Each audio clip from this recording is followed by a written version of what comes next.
Thank you, Brother King Simon. All right, family. Before we get into this debate, we want to bring on a mighty warrior, a sister. She goes by the name of Dr. Ma'at. She's definitely from the Amin-Ra Squad. Shout out to the Amin-Ra Squad. How many of you ever heard of the Amin-Ra Squad? Give it up for the Amin-Ra Squad. Shout out to the Amin-Ra Squad. Let's give it up. All right, without any further ado, because we got to get this popping, let's go right in with our sister, Dr. Ma'at. And she want to break down, is the black woman God? That's what she want to talk about.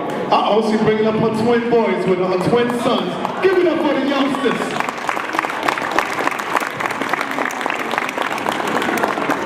Black power. Black power.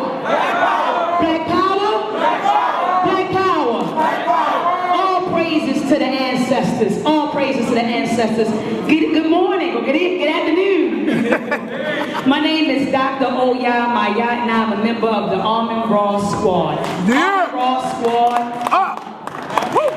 First, before I get started, I would like to thank Brother Sanetta for building this beautiful platform and inviting me here to speak to you today. So I'd like to give it up for Sanetta for this beautiful platform that he built.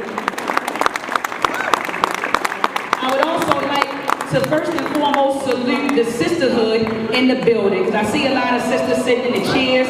So I want to say salute to you queens, great mothers, queens of the universe. Thank you for coming. And I would like to salute the brotherhood in the building, the protectors, the Holy Trinity, man, woman, and child. So I like to salute the brotherhood and the sisterhood. So my topic today will be, is the black woman Excuse me, Dr. Ma'at. Can y'all please keep it down? Keep it down. No talking right now.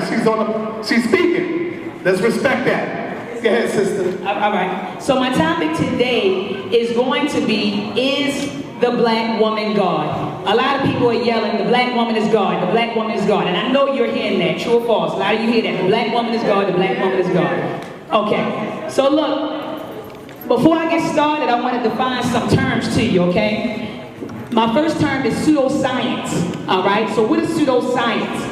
Pseudoscience is a collection of beliefs or practices mistakenly regarded as being based on the scientific method, all right? That's pseudoscience.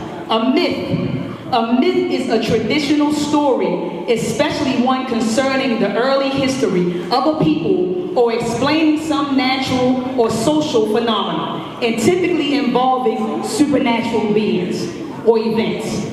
A debunked theory is an explanation of things or events that has been proven false, okay? Now, in the Amin-Ra Squad, we stand on science and the scientific method, all right? So this is my intention today, and I'm going to read it verbatim.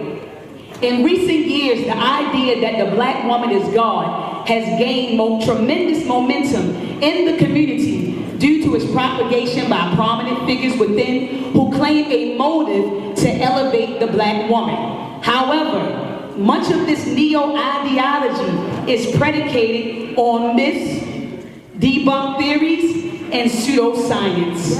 The Black Woman is God movement is enhancing the pre-existing condition of division among black men and women. That's right. The objective of this presentation is to expose and repudiate the erroneous teachings used to support why the black woman is God, and to elucidate the true nature of the black woman, that which is always complemented by the black man. You can't be a God without, you can't be a goddess without a God.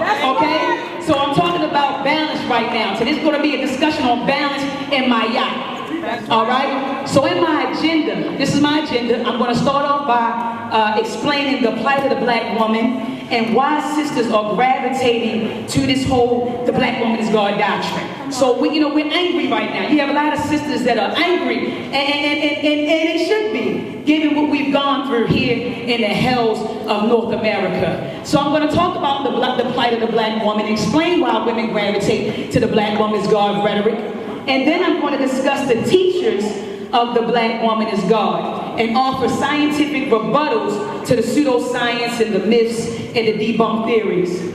And then I'm going to discuss, I'm going to answer this question, were black women gods in the African mind. So were we viewed as gods in Africa? All right? And then I'm going to discuss with you the concept of Mayat in Africa. The plight of the black woman. Sean, I need you to hit the video. The plight of the black woman. Okay? Did you hit it? Did you hit it? Technical difficulties. Give me 1 second, family.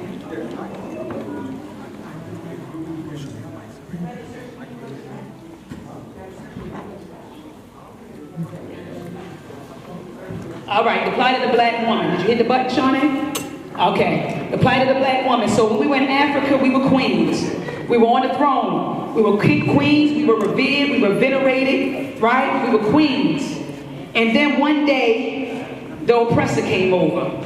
And we were enslaved and we were forced to bear the Middle Passage. Not all of us, but some of us. And we were on those boats and we were laying next to each other, laying in each other's urine and feces and menstrual cycles.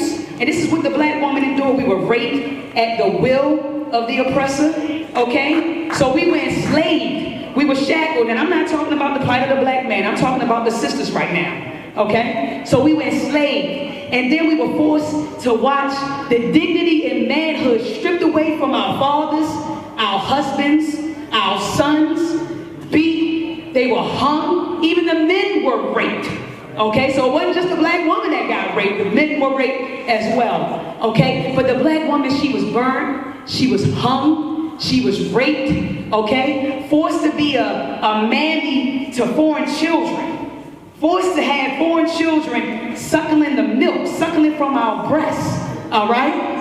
This is what the black woman endured here in America. Then our children were being sold away from us, okay? So I'm not talking about the plight of the black man right now. I'm talking about the plight of the black woman, all right? So we were forced to be mothers to foreign children, all right? While our own children were being sold and were being beat.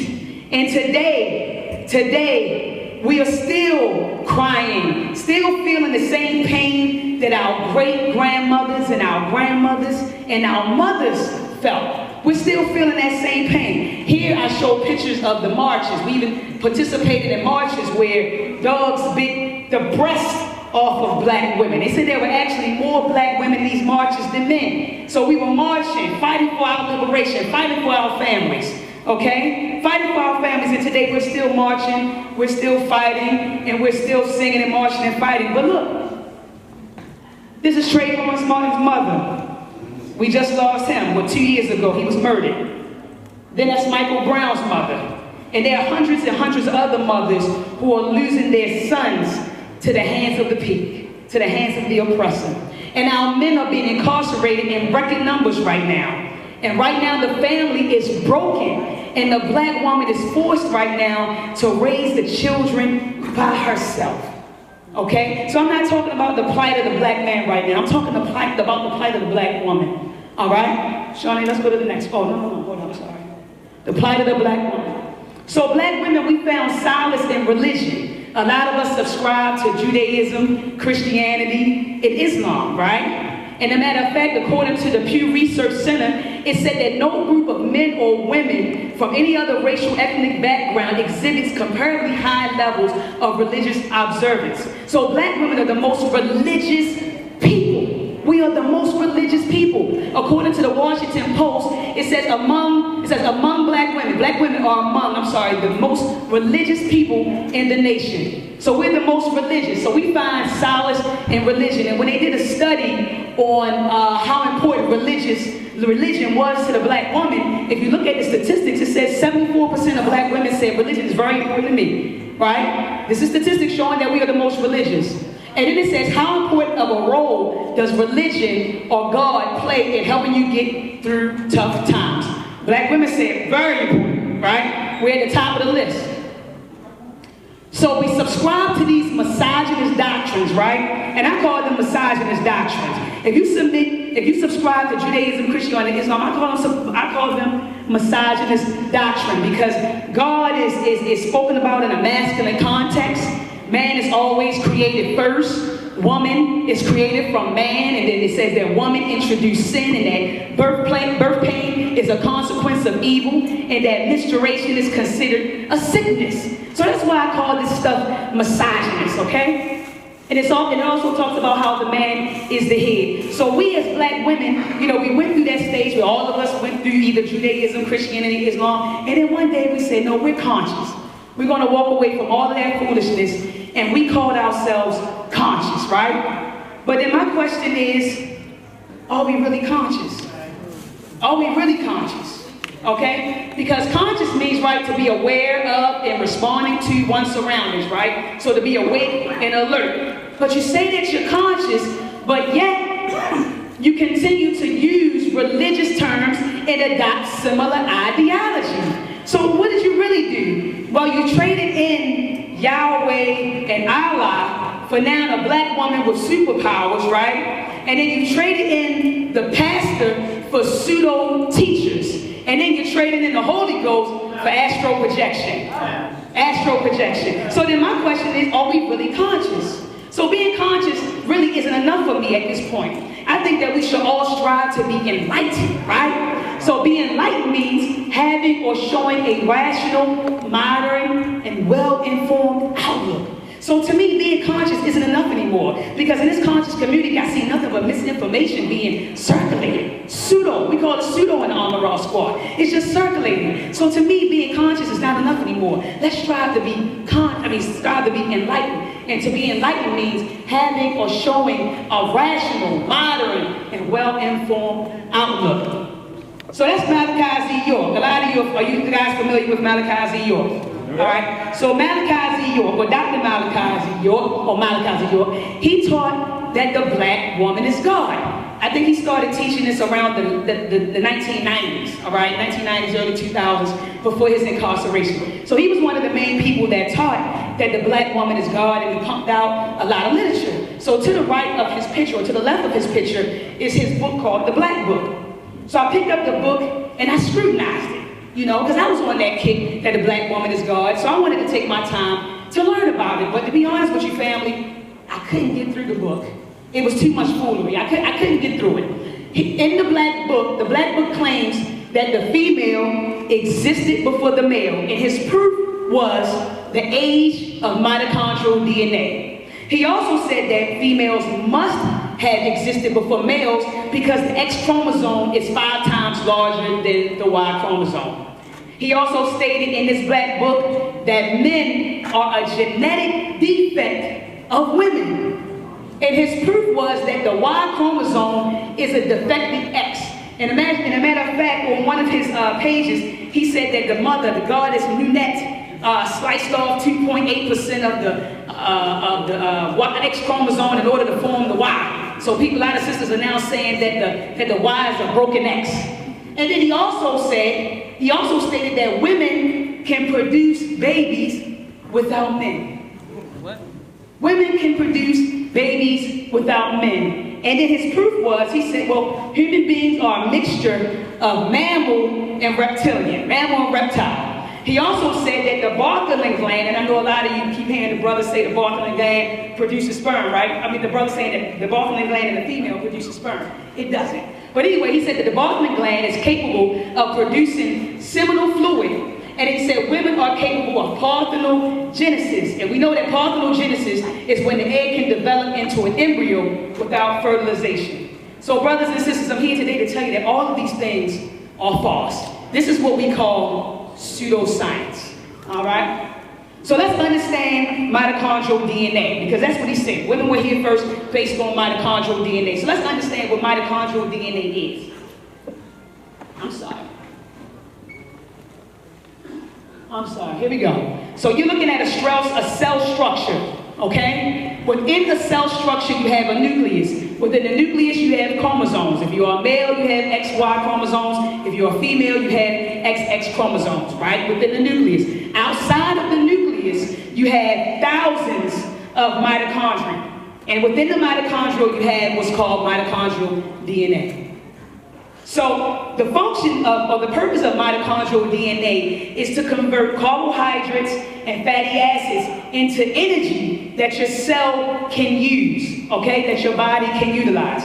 Now, people inherit mitochondrial DNA from your mother. It's passed from mother to daughter and to mother to son, but only daughters, only females can carry mitochondrial DNA, all right? And it says, and according to science, the most recent woman from whom all living humans today descend existed 2,000 years ago. And all of this was based on tracing the age and the mutations of the mitochondrial DNA. So based on this, Malachi Z. York's claimed that females were here before men. Well, I like to establish this, family, that mitochondrial DNA is not a female invention. In fact, mitochondrial precedes the female-male species. So before there was even a female-male species, there was mitochondrial, okay? So I don't know if y'all understand that, because I should have heard a clap just now when I said that. I want to establish with you that mitochondrial DNA, that is not a female invention, okay? That mitochondrial precedes the female-male species. So you cannot make the premise that women were here first or men were here based on the age of mitochondrial DNA, because as we can see, mitochondrial DNA precedes male and females. All right? Y'all with me? All right? All right? So this is how mitochondrial DNA came into existence. Okay, according to science, the Earth is they say 4.5 billion years old, according to science, right? And they say that the most the earliest evidence of life goes back 3.5 billion years ago. So now we're talking about tiny organisms on the planet Earth, right? This is all according to science. So 3.5 billion years ago, you had no human life, even though you got some people, you know, in the pseudo community is saying that we were here doing Pangea and all of that. But the earliest life, the earliest evidence goes back 3.5 billion years ago. Okay, you had cells called prokaryotes. They were unicellular bacteria and archaea. Now, due to a process called endosymbiosis, endo means inner, symbiosis is the physical interaction between two organisms due to their environment. So there was a process called endosymbiosis, where the eukaryotic cell ingested an alpha protobacterium, okay? And that was the birth of mitochondrial DNA, or mitochondria, okay? So we all began as prokaryotes, which are unicellular bacteria and archaea, and due to evolutionary processes, eukaryotes evolved, and eukaryotes were cells that now had a nucleus. These new prokaryotic cells ingested a bacteria called alpha protobacterium, and that was the birth of mitochondria, okay? So mitochondrial precedes female-male species. It's not a female invention, all right? Now, this was a phylogenetic tree of life, which just explained what I just went through as far as the origin of human beings. Okay, and this is a good paper called Mitochondrial Evolution. So if you want to, for those who are listening to the lecture via Black News 102, if you want to check my reference on the origins of mitochondria, there's a paper that's published by Cold Spring Harbor Laboratory Press called Mitochondrial Evolution by Michael Gray. And in this paper, it explains the symbiotic theory and how mitochondria evolved from free-living bacteria via symbiosis. And they actually discovered this by studying the rRNA in plants. So that's how they found out the bacterial lineage of mitochondrial DNA. So I know you all are going to say, well, Dr. Oyamaya, how was sex initially determined? You know, I mean, somebody had to be here first, because according to all religious ideologies, somebody was here first, right? Somebody was here first. Either it was the male or it was the female. So they had sex determination mechanisms thousands and thousands, millions of years ago. You had sex determination mechanisms. And sex determination mechanisms act to differentiate an initially bipotential gonad. I'm going to repeat. It differentiates an initially bipotential gonad. A gonad is a sex organ or a sex gland. So look, we need to kill this stuff that fetuses begin as females. Dr. Malachi York and other brothers say that all fetuses or zygotes begin as female. No, you don't begin as female in the womb. Everything starts off as neutral. We all evolve from a bipotential gonad. So if you have the SRY gene, which is conducive to male reproduction, then you're going to evolve into a male. And if that gene is not present, you're going to evolve into a female. So we need to stop teaching our young babies that everybody in the womb begins as a woman. No, we don't. All fetuses start off neutral, undifferentiated. Alright, so the sex determination mechanism, okay, it acts to differentiate an initially bipotential gonad primordial into either testes or ovaries. So initially sex was determined millions of years ago by the temperature. It was temperature dependent. It was based on its environment. Then later on, it was based on genetics. It was based on genes. And then they had a sex determination mechanism called polyfactorial, where it was a mixture of both. Mammals were created in pairs. So we need to stop with the foolishness that man was created first or woman was created first. You are a human being. We are part of the mammal kingdom. Males and females were created at the same time. We were all created in pairs. Nobody was created before anybody.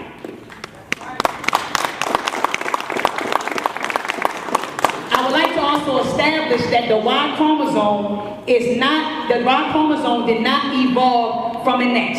According to Dr. Malachi York's teachings, he said that the goddess Nunet stripped 2.8% of the X and made the Y. It didn't happen like that. The X and Y chromosomes evolved from a pair of autosomes, they said 300 million years ago. This is according to science. So 300 million years ago, the XY chromosomes evolved from ancestral autosomes. What is an autosome? It's a chromosome that's not a sex chromosome, okay? So it started off as an ancestral autosome. Due to evolutionary processes, caused one partner to acquire a sex-determining gene. Men had what's called an SRY gene. This is why you develop testicles. You have an SRY gene present.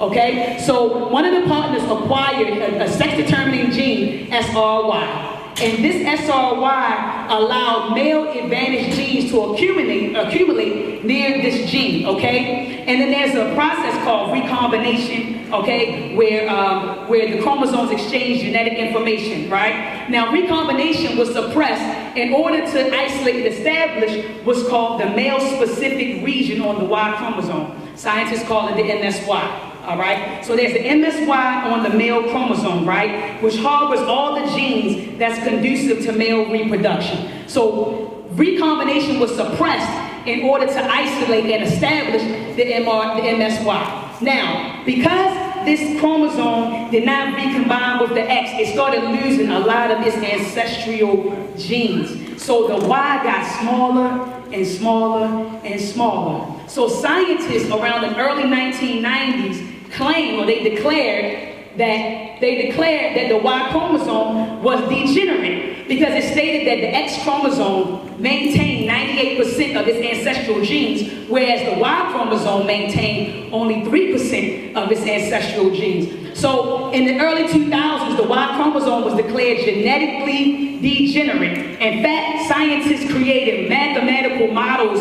that predicted the extinction of the Y chromosome.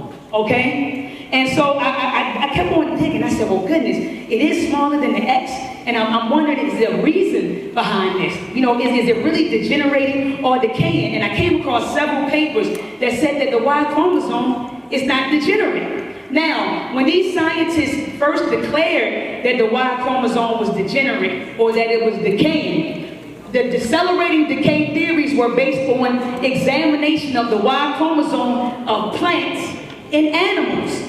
So this wasn't a theory based on the study of the human Y chromosome. This was all based on plants and animals.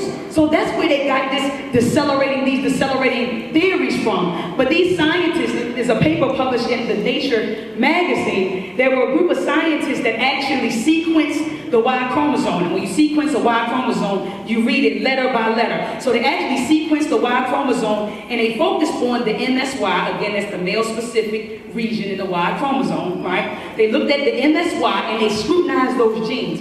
And what they found was this. They found that in the past 6 million years, right, the Y chromosome didn't lose any genes. In fact, they said it maintained a stable set of genes on the Y chromosome. And it acquired 2 additional genes. So does that sound like it's degenerate, family? No. Does that sound like something that's degenerate if it's stable over a period of 6 million years and then it actually acquired 2 more genes? Does that really sound degenerate? No. So no, the Y chromosome is not degenerate. It's not degenerate. In fact, this is the conclusion from the paper. And they say this, they said these theories, okay, we have conducted the first, to our knowledge, comprehensive comparison of Y chromosomes from 2 species, providing empirical insight into Y chromosome evolution and a test of decelerating decay theories. These theories elegantly account for the degeneration observed in neo-Y chromosomes recently evolved from autosomes. However, they did not predict and cannot account for the rapid divergence of older, highly evolved chimpanzee and human MSYs described here. Instead, remodeling and regeneration have dominated chimpanzee and human MSY evolution during the past 6 million years. Okay? So we need to establish this, that the Y chromosome is not degenerating and it's not decaying. So then the question is, when it lost all of its genes and it became smaller than the X, was this decay by choice or by force? So a paper was published in a scientific journal, and they said, I'm gonna read this, our findings indicate that survival, so what they did was when they sequenced the Y chromosome, right, they looked at the surviving genes on the Y chromosome and they compared it to the genes that it lost, okay? And they wanted to see if this decay was by choice or by force. Now the conclusion reads as this. Our findings indicate that survival was non-random, and in 2 cases, convergent across placental and marsupial mammals. We conclude that the gene content of the Y chromosome became specialized through selection to maintain the ancestral dose of homologous XY gene pairs that function as broadly expressed regulators of transcription, translation, and protein stability. So when the Y chromosome got rid of all those genes, it got rid of genes that it didn't need. It got rid of genes that were conducive to male reproduction. So that's why the Y chromosome degenerated or decayed. It wasn't a choice, but it wasn't by force. It didn't happen by force, it was by choice. So what you're looking at is the X and Y chromosome under a microscope. They have a technology called FISH, F-I-S-H, FISH, which allows scientists to look at X and Y chromosomes. Do these look like X's or Y's to you, family? Do they look like X's or Y's? Well, you got a lot of brothers telling sisters that the Y is a broken X because it's missing a leg. Like they say, well, if you look at the X and you look at the Y is missing a broken leg. But if you look at it under the microscope, does it look like an X or a Y? Not at all, okay? A common misconception about the X and Y chromosome is that they were named because of their shapes.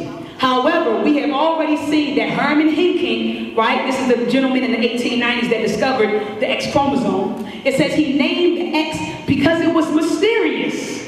It was mysterious or exceptional in some way, in that Natty Stevens then simply continued the alphabetical sequence when she named the Y.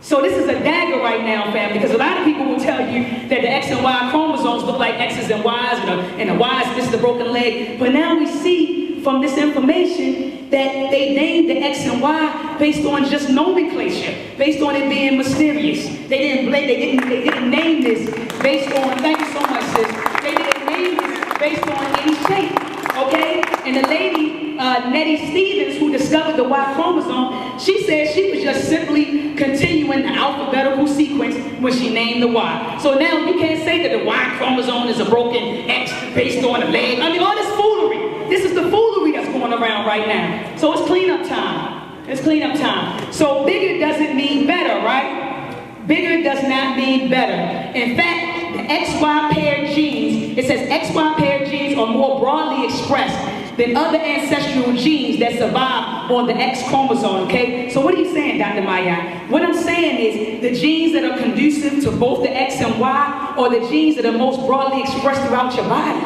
So just because the X maintain 98% of its ancestral genes doesn't mean that your body is utilizing the entire 98% of the ancestral genes. In fact, it's utilizing XY gene pairs that are more broadly expressed than any other ancestral genes. So bigger does not mean better. So women capable of asexual reproduction. So I'm talking about parthenogenesis. Can women have babies through parthenogenesis? So what is parthenogenesis? Parthenogenesis is the development of an individual from an unfertilized egg, okay? Now, scientists have not discovered parthenogenesis in human beings. I don't care what scholar or quote-unquote so-called scholar get up and say, they have not found a case of parthenogenesis in human beings. Now, they have found cases of parthenogenesis in invertebrates, right? In some vertebrates like fish and amphibians, but they haven't found a case of parthenogenesis in human beings. Now, let me go back. I'm sorry, let me go back. Now, according to York said, well, human beings are capable of parthenogenesis because he said that we are both mammal and reptile. Have y'all heard that? That human beings are mammals and reptiles, that we are a mixture? Or y'all haven't heard that? You got to read the Black Book. Well, actually, you don't even want to read the Black Book. But they say that human beings are capable of parthenogenesis. He said because we are both mammal and reptile. Now, I like to establish this. Two species can only interbreed if they are closely related. Means we are in the same genus. We share the same genes, okay? We have a common ancestor. We don't have a common ancestors with amphibians and reptiles. So it's impossible for us to be a mixture of mammal and reptiles. So what about the Bartholin gland? No disrespect to my man, Polight. But what about the Bartholin gland? Because sisters are now saying that we can shoot sperm or we can shoot seminal fluid because we have this Bartholin gland inside of our womb. Shauna, hit the button, hit the button. The Bartholin gland. Hit play. And you say the life is in the sperm, and you say the life is in the rod, and you're talking about the sperm, okay, you're talking about seminal fluid, then my wife is simply saying, hey, the Bartholin gland secretes the same seminal fluid as the male's bulbourethral gland. The male's gland that secretes the seminal fluid is called the bulbourethral gland. The female's is called the Bartholin. So if your point is, because you can produce sperm, that makes you great, that puts her down, all my wife was saying is, if that's the case, women produce sperm too.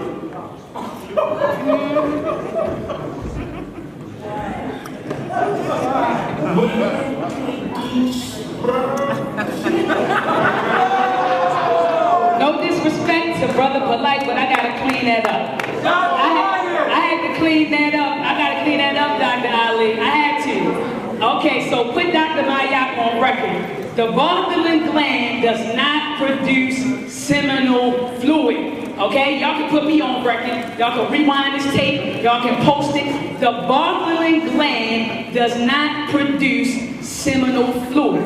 The Bartholin gland that he's talking about, within the walls of the vagina, if you open up your vulva, right, there are two ducts that sit there. And behind those ducts are Bartholin's gland, okay? The purpose of the Bartholin gland is to secrete fluid, okay? Little bit of fluid so that, I know we have kids in the building, but, you know, doing that, you know, so doing that, you know, intercourse, you know, it protects the vagina. That's what it does, okay? It does not secrete seminal fluid. It secretes arousal fluid, okay? Now, that's the bulbourethral gland that he was talking about, right? The bulbourethral gland does not secrete seminal fluid, okay? What it does, the bulbourethral gland secretes a fluid that cleans the urethra urethra, right? It rids it of acid so that when the sperm comes through, the sperm won't die, okay? So it's like a cleansing fluid, a clear fluid that comes up through the urethra in order to clear it from any acid, okay? So that is the job of the bulbal urethral gland. Now, seminal fluid, okay, is produced by a combination of fluids from the seminal vesicles. Alright, and your seminal vesicles are right here. It's right above your prostate. So this is your prostate. This is your seminal vesicle. And below your prostate is your bulbal urethral gland that he's talking about. So seminal fluid is a combination of seminal vesicles, fluid from seminal vesicles, the bulbal urethra, and the prostate gland. So that's how you form, that's how they produce, that's how men produce seminal fluid. We don't have all of that. We don't have the capability to produce seminal fluid. All right, let's go. And let's play this. Oh my gosh. I know y'all get ready to say, hold on, Sean, nigga, you play that. Y'all want to say She here too. Oh yeah, I'm gonna get him. I got him. No, I said she's here in the building. Oh, she in the building? Yeah, Shout out to Melanin Sutek. Where's Melanin Sutek? She in the building? All right, shout out to Melanin Sutek, because the sister gave him the business, despite the comments that you saw on Sign of the TV. She gave him the business. Now sisters are saying, okay, so first it was the Bartholin gland that they said secretes seminal fluid and sperm. Now sisters are saying that bone marrow has sperm in it. And if you don't believe me, I'm getting ready to roll the tape. I gotta roll the tape,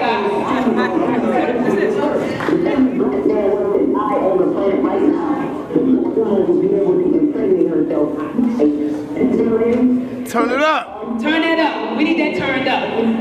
Wait, not you, Sean. It's the volume, the brother. Take it back. Here we go. There was an eye on the planet right now. The black woman will be able to impregnate herself by assimilating sperm out of her bone marrow and impregnating herself. You do not even need a man to continue on life right now. We are just making procreation easier. Shawty, turn it off. I can't take it. I can't take it. I can't take it. Just push pause. I can't take it. I can't take it. I can't take it. You said, I know, sis. I know it's foolery. This is what this, I ain't gonna say fool. I'm not gonna be disrespectful. This is what he said. He said that if all of the men died, right? If all of the men fell off the planet Earth, he said women could still produce life by taking their bone marrow out and inserting it in their vagina, because he said that the bone marrow has sperm in it. Come on, Queen. Come on, I'm coming, sis. An article called Bone Stem Cells Turned into Primitive Sperm Cells. Notice it says bone stem cells turn into primitive sperm cells.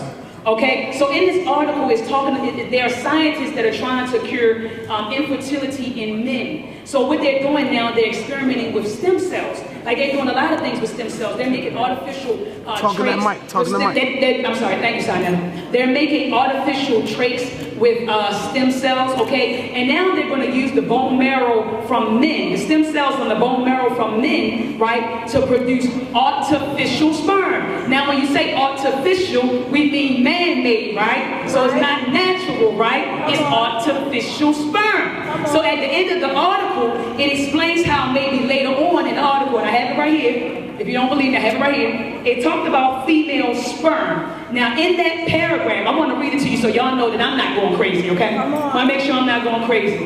It says, Navernia hopes that one day it might be possible to inject the sperm stem cells directly into the testes of human patients so that these men can conceive naturally as opposed to using IVF, in vitro fertilization. And it says, and women may be able to use the technique to produce sperm, allowing lesbian couples to have their own biological daughters. Okay? So women do not have sperm in their bone marrow. What they're going to try to do is take stem cells from the bone marrow to produce artificial sperm, man-made sperm. Ashe?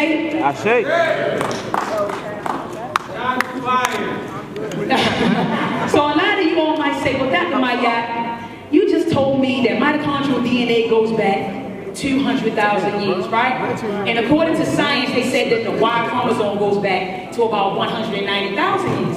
So y'all are asking the same question that I asked. But what the hell was going on during 10,000 years? And we were all created in pairs, right? That's right. And women, you know, our mitochondrial DNA goes back 200,000 years, and men go back to 190,000. But what was going on in that 10,000 year period? Come on. Well, come on, Dr. Ali Muhammad. You know about the 800 that they found that dates back to 338,000 years ago, right? So that they found a Y chromosome lineage that precedes mitochondrial DNA. So what are you saying, Dr. Mayat? What I'm saying is that women, it's no secret that we mature faster than men. That's no secret. But while we were maturing, you had brothers there, they were catching up. They were all cavemen, and they were catching up. Just like you guys catch up when we little girls, we used to beat you up, and then you catch on up. So that's what's going on with science.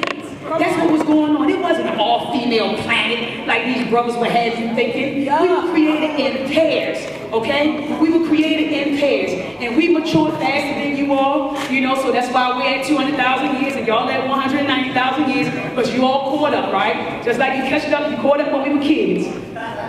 The black woman is God. This is Dr. Delbert Blair. Are you familiar with his teachings? Dr. Delbert Blair. Peace be upon his soul. I know he passed on. I want to say January the 16th of this year, he made this transition. So it's no disrespect or dagger to the elder, but we got to clean some stuff up, okay? Clean it up. He gave a presentation or a lecture in 1994, right? Now, these were the books he recommended during his lecture. The Great Red Dragon, The Star People, and under that it says, the startling truth about thousands of aliens now awakening among us. He also talked about the Sky People, right? And the Sky People, and he said, visitors to this planet in Atlantean and biblical times are among us. These were his references. These were other references that he used during this lecture. The redundant male. The man unknown, the physiological enigma of the woman.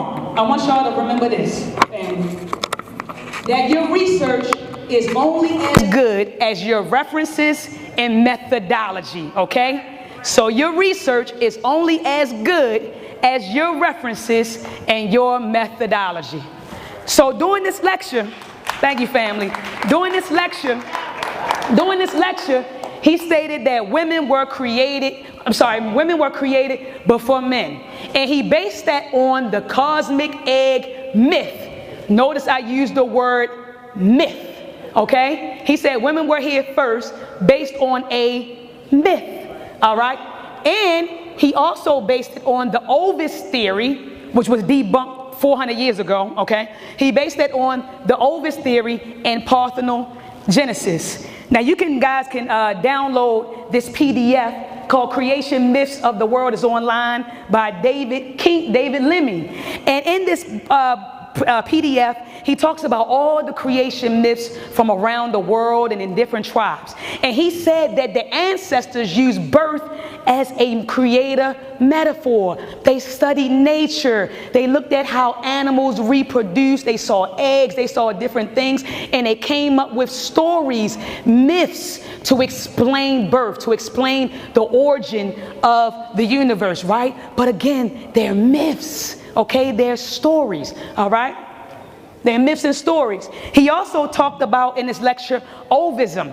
Now, ovism is a theory, right? During around, I want to say the 17th or 18th century, scientists were battling preformationism and epigenesis, okay? I know y'all said, what the hell did she just say? They were battling preformationism and epigenesis. Preformationism, okay, there are two theories. You have the Ovis theory, which says that the unborn offspring are fully formed in the egg, okay? That's what the Ovis theory says, that the unborn offspring are fully formed in the egg. Then you have spermism. That theory says that the unborn offspring is fully formed in the egg.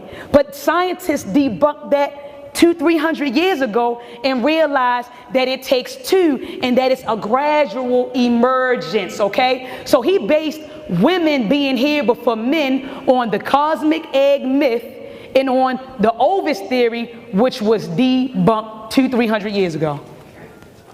Now, this is his proof on parthenogenesis. He stated in this lecture that Dr. Jaquez Loeb proved embryos can develop without sperm. So I kept doing my homework on this and doing my research.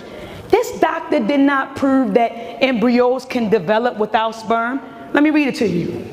It says, in fact, it says he was among the first to study embryos through experimentation. Loeb helped found the new field of experimental embryology. Notably, he showed scientists how to induce artificial, y'all see the word? Artificial parthenogenesis, thus refuting the idea that spermatozoa alone were necessary to develop eggs into embryos, and confirming the idea that chemical constitution of embryos' environment affected their development. So this scientist proved that it takes two. It's the sperm and it's the chemicals within the egg that produce the embryo. He didn't say that he didn't believe in babies developing without sperm. So the elder misquoted this man.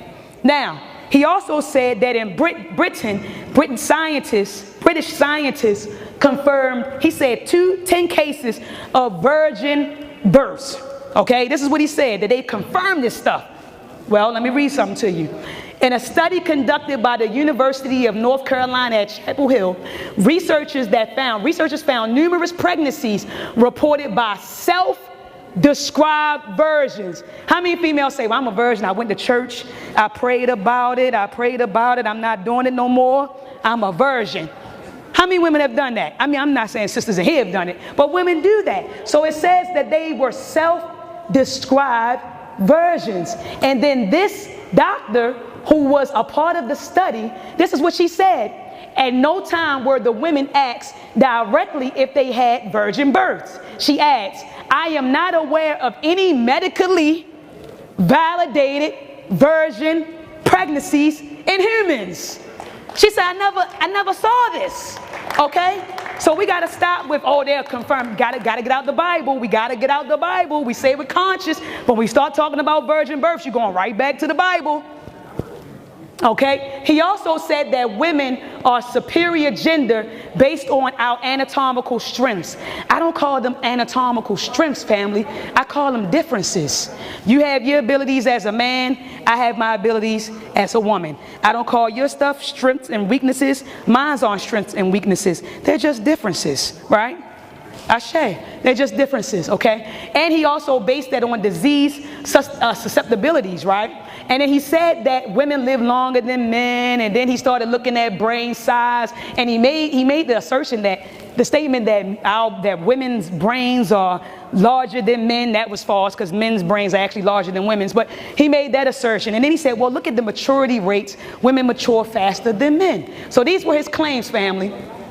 Now, it is a fact that women do live longer than men. But how long has this been going on? Is this a recent demographic phenomenon, or is this something that happened? Like, is this something that has always been? Most scientists have found out that there was a divergence in male and female mortality starting in the 1890s due to behavioral factors. So it's not that women just live longer than men. We take care of ourselves a little bit better than you all. We go to the doctors, we go to checkups. And how many of you women in here had to push your man to go to the doctors? Men don't go to the doctors. Y'all eat what y'all want to eat. And that's what happened. So women tend to live longer than men because of behavioral factors, not due to any biological difference. It's all about behavioral factors. Ashe? Okay. And then he said that brain size is correlated with intelligence.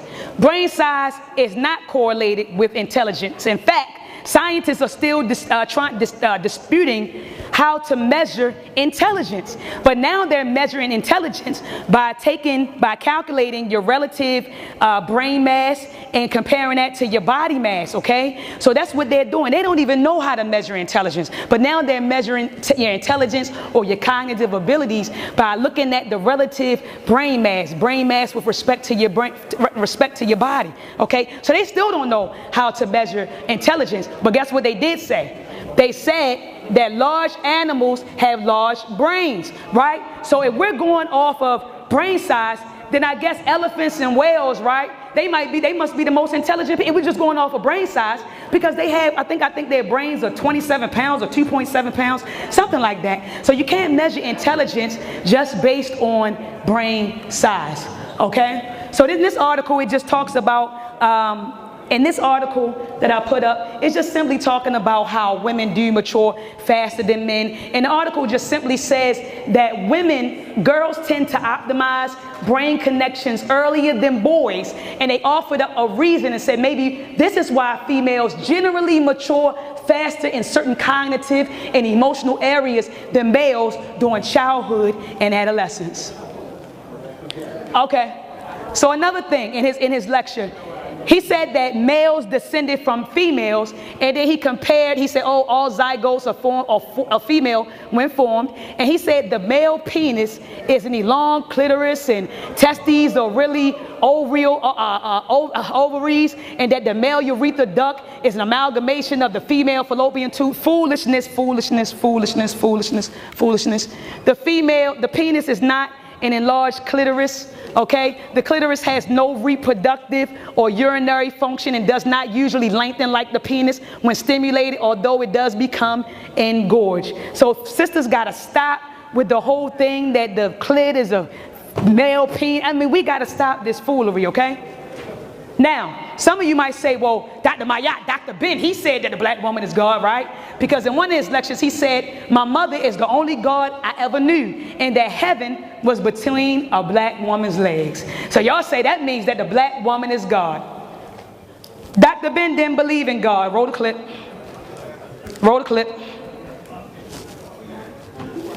Can somebody turn it up? Please turn it up. Shawnee, run it back. Turn it up. Turn it up all the way up, because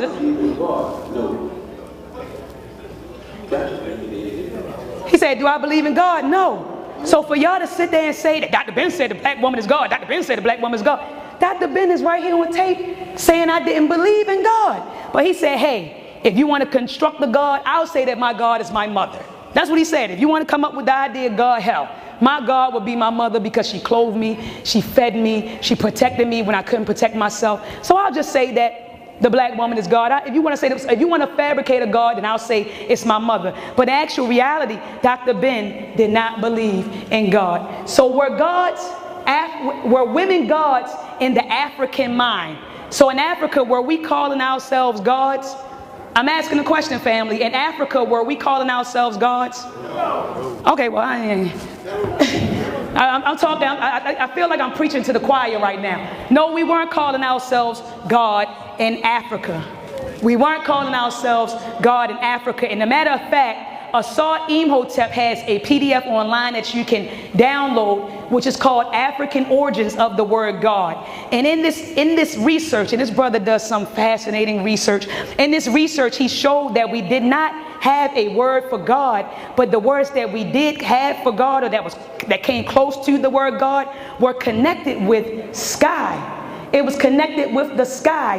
And when you think of the sky, you think of water, right? Because rain comes from the sky. And you think of distance, okay? So we didn't call each other gods in Africa.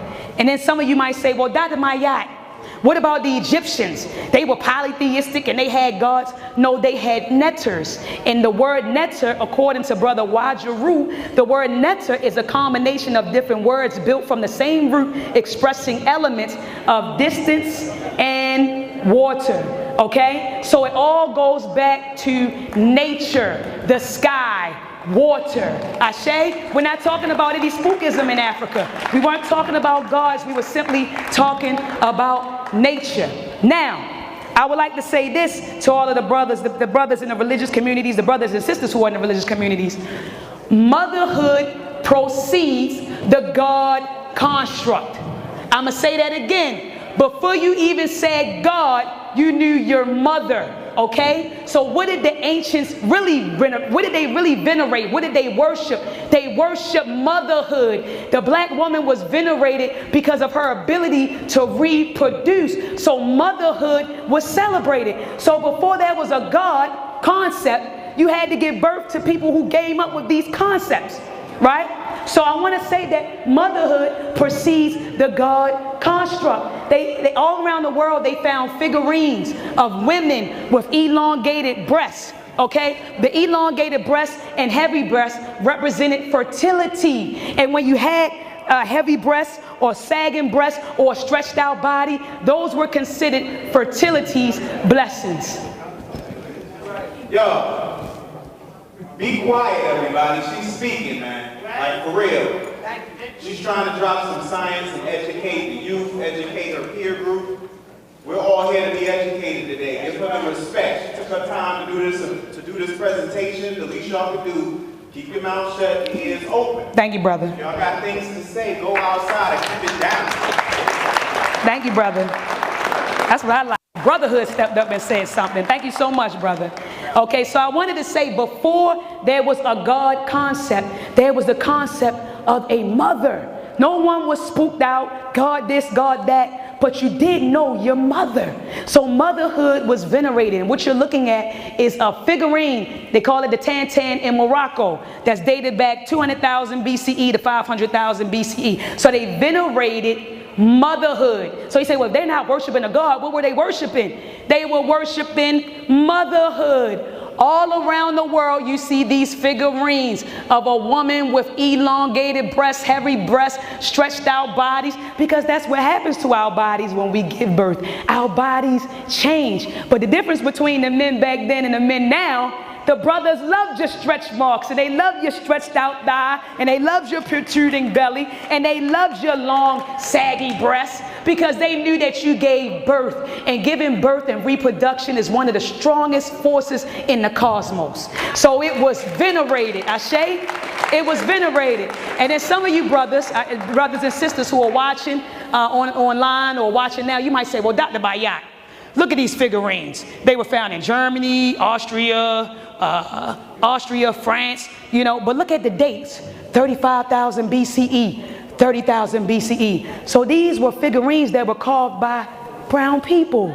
There wasn't a pale face on the planet Earth 30,000 years ago. So these, even though they found them in Europe or in the Middle East, these were carvings from brown people who migrated around the world, and they took with them their traditions and their culture and their knowledge, and they venerated the great black mother.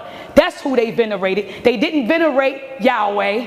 They didn't venerate Jehovah Jireh. They didn't venerate Allah. They venerated the great black mother. Ashe? And in Africa, the African man venerated us so much. They venerated us so much that they set up a matrilineal clan. They set up matrilineal clan. This chart can be found in Civilizational Barbarism by Dr. Shank Anti Diop. And he compares the difference between the African clan and the Indo-Aryan clan. Now, the Indo-Aryan clan was patrilineal, but the African clan was matrilineal. The black man held his woman up, and he elevated his woman for motherhood, being the great black mother. So what did we have in Africa? We had Mayat in Africa. We had balance in Africa. Look at this. This was found. This is from the Greenfield Papyrus. You have the netta. I don't like using the word God, goddess. You had the netta, Nut, and who's holding her up? Gab, a man. Who's on the ground? I'm sorry, Gab is on the ground. I'm sorry, Gab is on the ground, and Shu is holding her up. You didn't see the goddess by herself. You saw her with her complement, who is Gab. Shu is in the middle. Tefnut was Shu's complement. Okay, so what are you talking about right now, Dr. Mayat? I'm talking about balance. If you look at the statues of Asar, Aset, and Horu, we're looking at the Holy Trinity. The Holy Trinity, man, woman, and child. All right? What are you talking about right now, Dr. Mayat? I'm talking about Mayat. Now, this is the deity. They call him Jehudi. Some people say Tahudi, or some people say Thoth, right? This was the netta of mathematics, divine speech, and writing. But no one ever tells you about Sheshet, who was his counterpart. She was the netta of writing, mathematics, and measuring. If you Google the stretching of the cord ceremony, this sister was responsible for aligning the temples with the celestial bodies. So this is his complement. So what are you talking about right now, Dr. Mayat? I'm talking about balance, Mayat. Right here is a statue of Haru and Heru. What are you talking about? I'm talking about balance. Now I created this table based on a book called The God Genes Decoded. And in it, it talks about Amen and Heh and Noon and Ra. And if you look at it, it says masculine expression. So for every masculine expression, you had a female expression. You had Mint or Mintet, Hehet, either Nunet or Nanet, and Ra'et. So you had complements, you had balance. All right? And it's sad today that when they took a poll, this is a study that came out of the Kaiser Foundation and the Washington Post, when they asked how important marriage was to, you know, black men, black women, white men. You know who scored the highest? White women. The white woman said, oh, my man is very important to me. Being married is very important to me. So sisters, we got to get back to that. We got to get back to loving our brothers and putting our kings back on his throne. Did y'all hear what I just said, sisters? We can't keep telling our daughters and telling our female friends that men are genetic defect and they are inferior and men ain't this and men ain't that, because all it's doing is breeding dysfunction. That's it. The black family is under attack right now. So when you circulating this foolery that the black woman is God all by herself and she's superior and you don't need no man, you're adding to the dysfunction. You're adding to the division amongst black men and black women. So I want to say this. We need to reincorporate Mayat and denounce anything that opposes it. So that means, brothers, if they telling you the black man is God, you better be yelling the black woman is God too. So sisters, if they tell you that you are God, you better be saying, yeah, the black man is a God too. Okay, so we need to reincorporate Mayat and get back to balance and get back to loving each other. And before there was a God concept, there was the great black mother. Do not relegate me to something that I can't see, touch, smell, and feel. No, I am a natural black woman. So before there was a God concept, there was the great black mother, okay? The black woman is nature. That's what she is. If you look up the etymology of the word nature, one of the terms means birth, and black women give birth. So I am nature. You, sis, we are nature, and we co-created, and notice I used the word co because we didn't do it by ourselves. We co-created the oldest institution in the world, which is the black family. Ashe? So if you're going to venerate me as a black woman, with all these pseudo teachings going on, if you're going to venerate me, do not venerate me based on pseudoscience, myths, and debunked theories. If you're going to venerate me as a black woman, venerate me because of my actual abilities. Venerate me because I am the perpetuator of the race. Venerate me because without me there would be no race. Venerate me because I nourished you in my womb. I nourished you in my womb, and when I gave birth to you, you sucked the milk from my breast. Venerate me because I am the first teacher of the child. I am the first teacher of the child, and I am the first protector of the child because I protected you in my womb. So venerate me because I'm the first teacher, right? I'm the first teacher. I'm the first protector. I proved to you in my last lecture that I'm the first mathematician. I'm the first agriculturalist, because guess what? We all came from hunter-gatherer communities. So while the men were out there hunting, sometimes your asses came back and you didn't have no meat. So who fed you? The sisters were home. We were growing whatever we were growing. It might have been vegetables or whatever. So we are the first agriculturalists. So venerate me based on my actual abilities and the fact that I'm the foundation of the family. Black African power. Thank you, sis. That's my girl. Okay. He's Dr. Polight. Come on now. Get on. Come on. Stop playing. How you doing, brother? Peace, brother. How you feeling? How you doing, brother? Peace and blessings. Some love. Come on now. Stop playing. It's your sister. I don't care where y'all are. We are all one. Show her love. I knew you were going to come. I was looking for you. My girl. I like how you broke it down scientifically. When I was coming at Pharaoh, that was just common sense. Man, girl. Oh, I didn't know you had it.